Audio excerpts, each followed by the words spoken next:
Hello and welcome back to Romantic Renewal, your journey to lasting relationships with Mahesh Trivedi and Sean Donovan. Today's video is on fun games. But before we get into it, remember to click that subscribe button and to notify with the bell icon for when the new videos get released. So, the last lesson was about destructive relationship games. They prevent you from engaging in honest communication with each other. You are now aware of a few of these harmful relationship games and know how to stop them. For this lesson, let's take a break and move into some fun games. Just as the other relationship games, these have patterns of behaviour. Their intention, however, is to facilitate open communication and keep your relationship fun and exciting. Mahesh, tell us about the fun games of a healing relationship. Yes, Sean. The obvious times for the fun rituals are when you say goodbye, hello, and have a midday surprise. So this is just a recommendation that how you can set some fun rituals today with these wonderful techniques. So the first one is send each other off for the day with love and affirmation. So at the very least, having a meaningful goodbye kiss, make it more fun by including special words. Number two, cell phones make it easy to text a quick I love you or words of affirmation at least once during the day.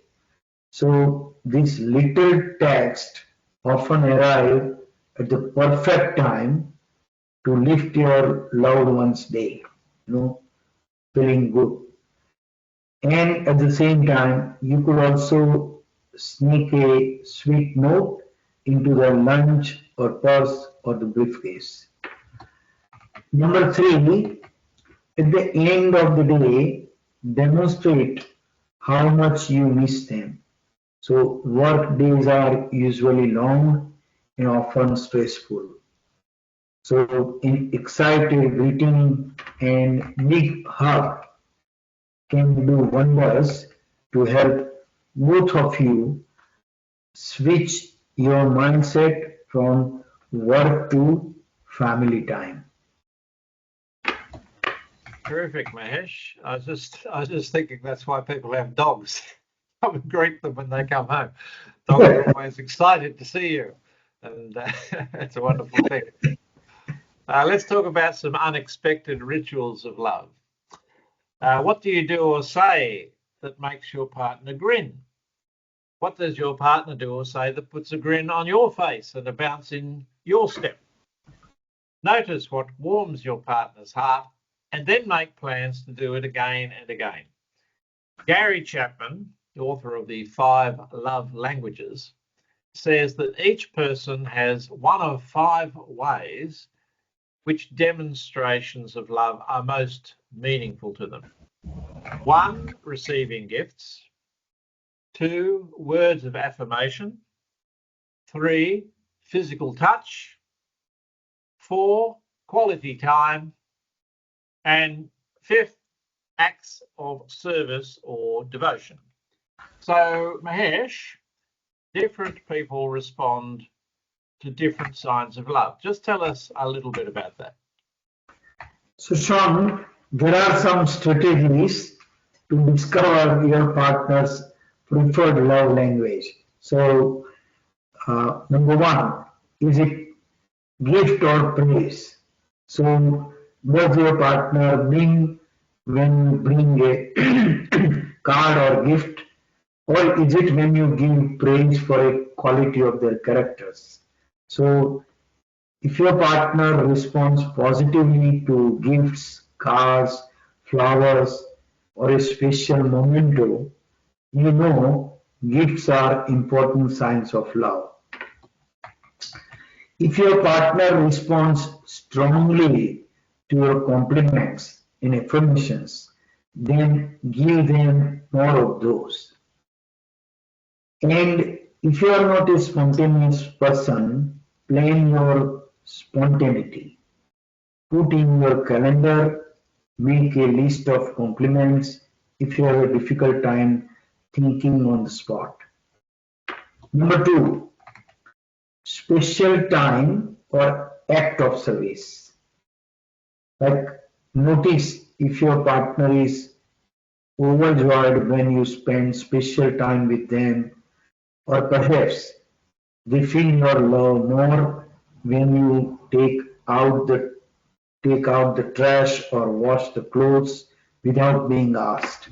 You know. So in this, spending time with them is important to many people. And the question is whether that time is a movie, romantic dinner, tickets to the game, or is it the time taken to do acts of service for your partner? If you think spending time with them is the most important gift you can give to your loved ones, notice whether the time is with each other or the time is doing acts of service for them. Number three, as you mentioned, touching. How does your partner respond when you touch them? Like such as when holding the hands, a touch on the shoulder, or your hand resting on their thigh. Someone can enjoy sex but not have touching as one of their love languages. If you think touching is your partner's love language, notice how they respond to touch outside of the sex. Okay, so as we find out more about your and your partner's love language, there's a few things to consider. One, use each one of the five that we talked about and notice which one your partner responds to the most. Use reflective listening and explore which you enjoy most of the five love languages. And thirdly, you can take a love language quiz. And again, we'll have a link in the portal for you to go and do that.